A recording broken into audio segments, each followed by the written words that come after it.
आइए हम लोग आज वेक्टरों के योग की समांतर चतुर्भुज विधि का अध्ययन करते हैं। वेक्टरों के योग की समांतर चतुर्भुज विधि का प्रयोग हम केवल दो वेक्टरों का परिणामी ज्ञात करने के लिए करते हैं।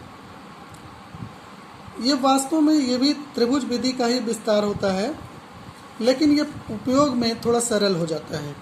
इसके आधार पर हम आसानी से परिणामी वेक्टर के परिमाण और दिशा का भी आकलन कर सकते हैं।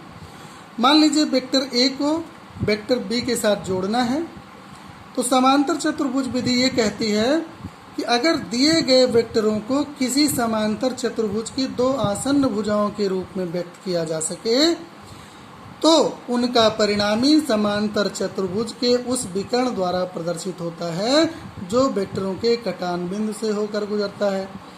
देखिए बगल इस फिगर को देखें, अगर हम गौर करें तो इसमें हमने क्या किया, सबसे पहले वेक्टर ए को ड्रॉ कर दिया और फिर वेक्टर ए के प्रारंभिक बिंदु से ही वेक्टर बी को ड्रॉ कर दिया और उसके बाद ए के समानांतर एक डॉटेड लाइन खींची, इसी तरह से बी के समानांतर एक डॉटेड लाइन खींची और इस तरह से हमने हमारे रचना से ओ ए आर बी एक समांतर चतुर्भुज की रचना हो गई। ऐसे समांतर चतुर्भुज की रचना हो गई जिसकी दो आसन्न भुजाएं वेक्टर ए और वेक्टर बी हैं।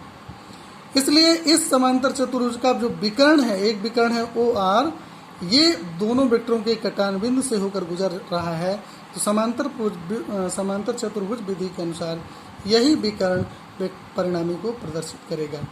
यानी ओ से लेकर आर तक का जो वेक्टर है, vector O R is equal to होगा vector O A plus vector O B, यानी R is equal to A plus B.